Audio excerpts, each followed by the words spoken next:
سڵاو لە ڕۆژئاوا، سڵاو لە بەرخودان، سڵاو لە تەواوی شار و شارۆچکەکانی کوردستانی گەورە بە تەواوی ئەو پارچانەی کە پێی ئەوترێت چوار پارچەی کوردستان و ئێمە ئەڵێن کوردستانی گەورە ناڵێن چوار پارچەی کوردستان. سڵاو لە تەواوی شارەکان، سڵاو لە خۆڕاگریتان، سڵاو لە ڕێپێوان و سڵاو لە هاوکاریتان بۆ ڕۆژاوای کوردستان. سڵاو لە شاری سلێمانی کە ئەمڕۆ بە دروشمی 1 ملیۆنی 1 ملیۆن هاوڵاتی لەم کەشە ساردەیە لەم بەفر و سەرمایە ڕژانە سەر شەقامەکان بۆ پشتیوانی و پشتگیری ڕۆژئاوای کوردستان. سڵاو لە هەر کەسێک کە پشتگیری ڕۆژئاوا، ڕۆژهەڵات، باکوور و باشوورەکات، سڵاو لە هەر کوردێک کە بە وشەیەکیش بێت پشتگیری خۆی دەرەبڕێت. پەیامی هەیە بۆ هەر چوار پارچەی کوردستان، پەیامی هەیە بۆ هەر برینێک لە کوردستانی گەورەیە بێت.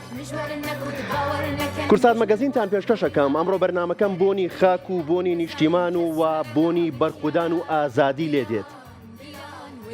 تەواوی تەوەر و تەواوی ئەو هەواڵانی کە ئەمڕۆ لەم بەرنامەیە پێشکەشەکرێن ڕوو لەو خاکەیە کە ژن تیایدا قەڵایە.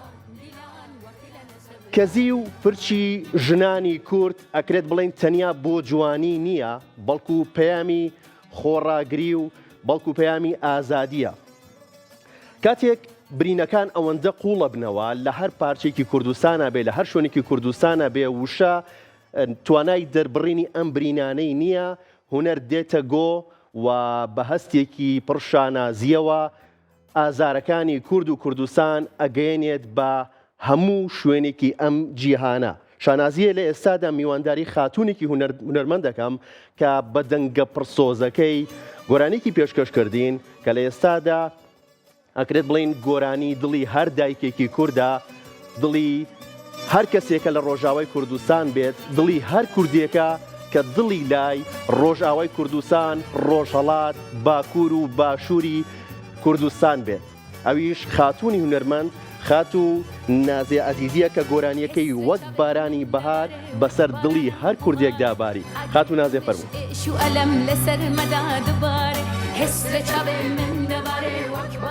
سڵاو لەبێ خاتو نازێ. سڵاو لەبێ بەخێر بیت. سەر سەرچاو بەخێر بیت.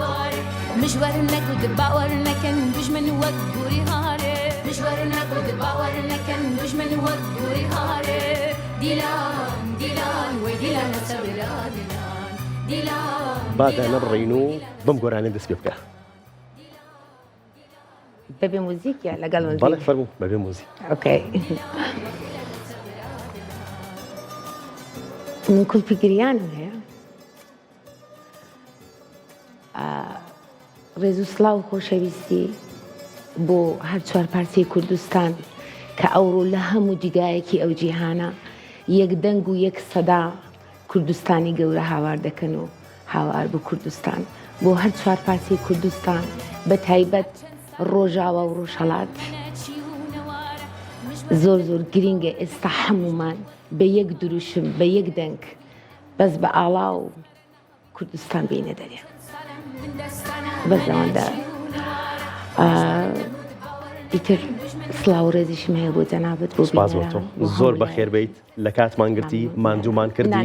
ئەزانم بەڕاستی کاتەکەی ئەوە نییە، بەڕاستی تۆ ئێستا ئەزانم کە هەستت چۆنە، ناخت چۆنە، بەڵام گرنگە ئێمە تەواوی بەرنامەکانمان، تەواوی پرۆژەکانمان هەموو شتێک وەلا بنین، هەموو شتێکمان تایبەتکەین بە ڕۆژاوای کوردستان. باشە، پێمان خۆشە گۆرانیەکە جوبارەکەیتەوە. ڕۆژهەڵاتی بۆ هەر چوار پارچەی کوردستان، بۆ من ڕۆژهەڵات و ڕۆژاوا، باکوور و باشوور هەر کوردستانە، هەر کوردستانە، کورد و کوردستان. دەستە خۆش بێت. بە گۆرانەکە دەست پێ بکەینەوە، گۆرانەکە بڵینەوە. بەسەر چاو. چاوت خۆش بێ. زۆر زۆر سپاس دەکەین. بەسەر چاو. فەرموو. حسرە چاوێ من دەبارێ وەک بارانە بوهارێ، ئاگێر و مژ ئێش و ئەلەم لەسەر مەدا دەبارێ، مژوەر نەگوت باوەڕ نەکەن دوژمن وەک گووری هارێ. دیلان دیلان وەی دیلانە سەبرا دلان، دیلان دیلان دیلان وەی دیلانە سەبرا دلان.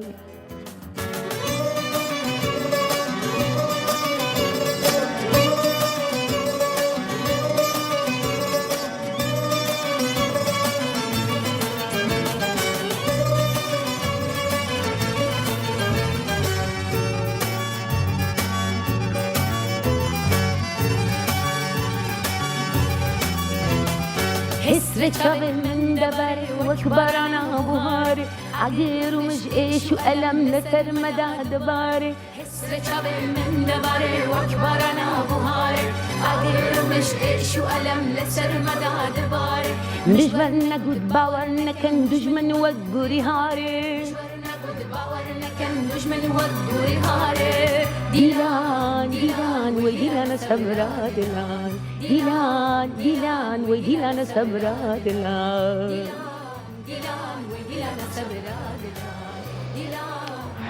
هەر بژیت و دەنگت نەڕزێ سواز بۆ تۆ سواز بۆ دووبارەوتنەوەی گۆرانیەکە لە نێو ستۆدیۆی کورسات مەگەزین پێم بڵێ کاتێک گۆرانیەکە تۆمار کرد چاوەڕەتە کرد لە دۆخێکی ئاوایە کە برین هەبێت لە یەکێک لە بەشەکانی کوردستان ئەم گۆرانیەت ببێتە ترێند ئەم گۆرانی دەمێکە ترێندا بەڵێ دەمێکە ترێندە بەڵام لە ئێستا زۆر زیاتر لە ئێستادا وردی زمانی هەموو شۆڕژوانێکێ یعنی وەکو چەک بەکاری دێنن سپاس بۆ هەموو لایەکی سپاس بۆ داهێنەری ئەو مێلۆدیەی بەدرەدین جۆشکون لە ساڵی 1990 ئەو گۆرانی گوتراوەتەوە بەڵام شێعرەکەی فلکلۆری ئەرمەنە کوردەکانی ئەرمەن کاتی خۆی کە لە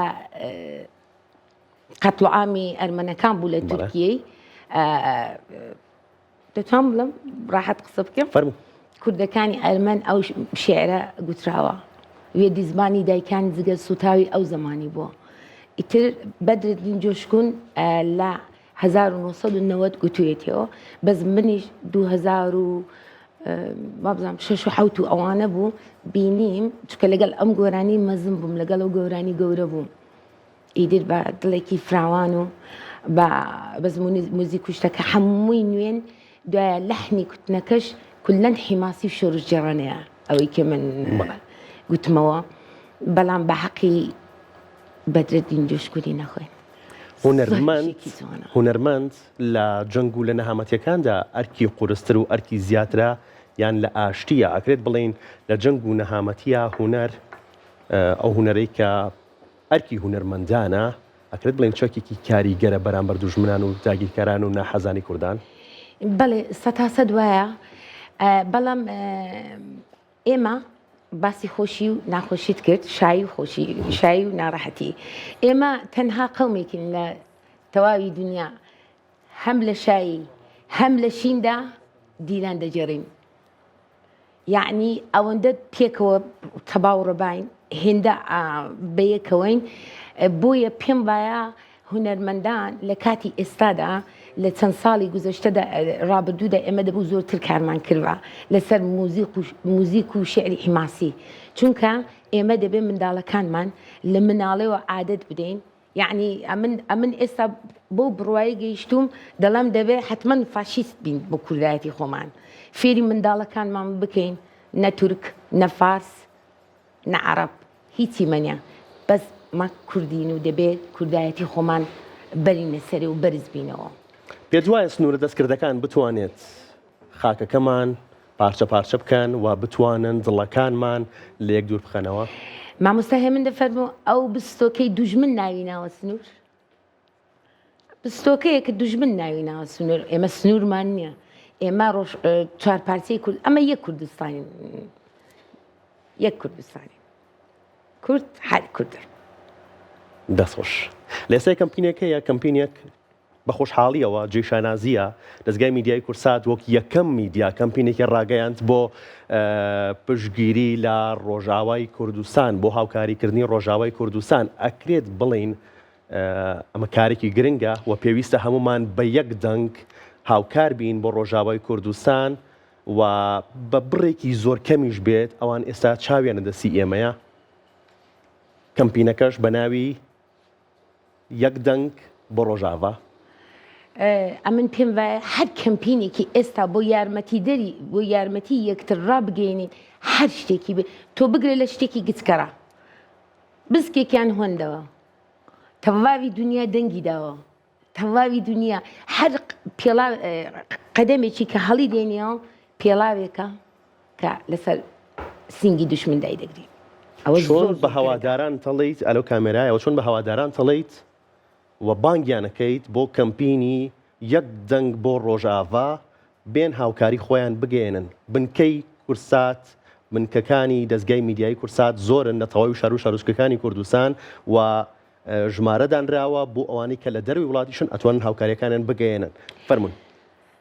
من لێرەدا داواکارم لە خەڵکی کوردستان بێجیاوازی وەکی ئەو چەند ڕۆژەی سابیتمان کرد کە هیچمان لێکتر جودانین هەمومان دیسان بە هاوکاری یەکتر لە دوور و نزیک یعنی داخلی ئەو کەمپینە بین و یارمەتی خۆمان هەر چەند گچکە هەر چەند کەم بدەین بەڕاستی ئێستا هەمومان بەیەکەوەین یعنی هەمومان یەک لەشین بەس دابڕاوین و لەتکراوین حەزەکەم بە دڵ و بەجیان بە هانای ئەو کەمپینە جوانەی کورتساتیەوە بێن بۆ خۆشم نەمبینەوە ئێستا گەیشتم یین سەعات و یەک دێ بگەیشتم بە سلێمانی ئەگینا بۆ خۆم یەکەم کەس دەبووم دەچووم لەوێ ڕادەوەستام و سەری ڕێز و نەوازشم دادەنات. جێشان نازی بۆ هەمومان دەستە خۆش بێت. لە ئێستای نازی عەزیزی خۆی وەکو هونەرمەندێکە بینێت یاوەکو شەڕوانێک. لە ئێستادا من شەڕوان. لە ئێستای شەڕوانی. دەڵێ کێ دەڵێ عەشق دولبەرێکی بەرزە باڵایە ئیشق لای من وڵاتە خاکە ئاڵایە.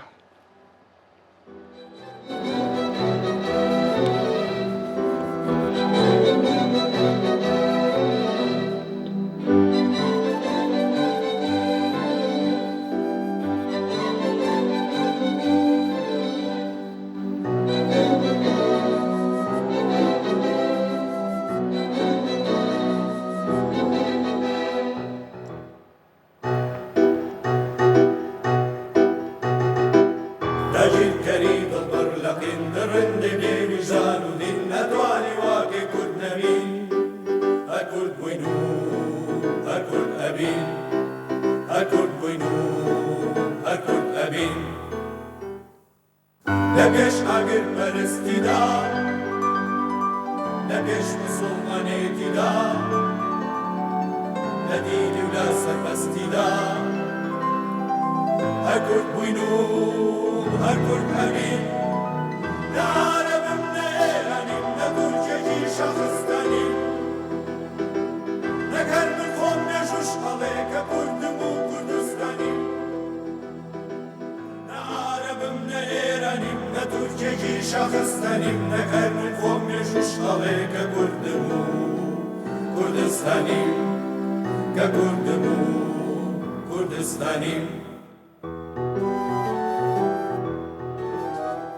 خاتون ئازەیە دەنگت لە گۆرانی دیلانە تێکەڵێکە لە گریان و لە بوێری چۆن توانیت ئەم دوو هەستە تێکەڵ بکەیت هەم کزەی جەرگی دایکێکی شەهید تێکەڵ بکەیت لەگەڵ ئازایەتی و بوێری شەڕوانان. من بە دروح و بەجیان چونکە لەگەڵ کوردایەتی گەورە بووم ئازاری هەر کوردێکی لە هەر پارچەیەکی دێتە ناو جەرگ و دڵ و ڕوح و گیانی من. بۆ چەند ڕۆژەشدا زۆر پێی سەرەفرازم هیوادارم بتوانم هەرچی زووتر سرودێک بۆ ئاشتی بۆ خۆشەویستی بۆ ئاشتی بۆ یەک پارچەبوون و بۆ خۆشەویستی یەکتری کوردان هەرچی زووتر سرودێکی باش ئامادە بکەم. یعنی ئەوە کاتەکان دەبژێرم کە ئەو ڕۆژە بێ و سەربەستیمان لەڕێ بگاوە. هەر بژیت دەستت خۆش بێت. دەستگای میدیای کورسات شەپکە گوڵی ڕێز و وەفای داناوە بۆ تۆ پێشکەشی تۆیەکات پێشکەشی ئەو هەستەتەکات پێشکەشی ئەو ئازایەتیەتەکات. زۆر زۆر سپاس زۆر زۆر سپاس گوزاری سپاس بۆ تۆ. منیژ ئەو گوڵی پێشکەش دەکەم بە تەواوی شەڕوانان هەر کوردێکی لە هەر پارچەیەکی دنیاە کە ئێستا لە بەرجادە بەرنادا و تەزاوڕاتە مزاهرەی خۆی دەکا زۆر زۆر زۆر زۆر زۆر پێشکەش بە هەمویان بێ پێشکەش بە هەموو کورد و کوردستان بێ. زۆر زۆر سپاس بە ناوی هەر کوردیەکەوە کە بەڕاستی هەستی کوردبوونی هەبێت.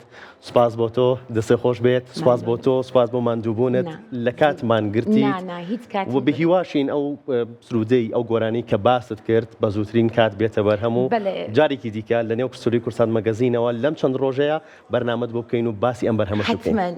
بە کەماڵی میل حتمما دەستی خۆش بێت سپاس زۆر بۆ تۆ سپاست چەپکە دەکەم. کوڵەکەشت بیر نەچێت دەستی خۆش بێت زۆر سپاس لە کاتمانگرتی دیکە پێشکەش بە دایکی شەهیدان دەستی خۆش بێت تەواوی ئەو شەهیدانەی کە لەوێ نەبووم چەپکەی گوڵان لەسەر هەر بژی دەستی خۆش بێت سپاس بۆ تۆ سپاس بۆ ماندووبوونت لە کاتمانگرتی سپاس خاتوو نازێ دەستی خۆش بێت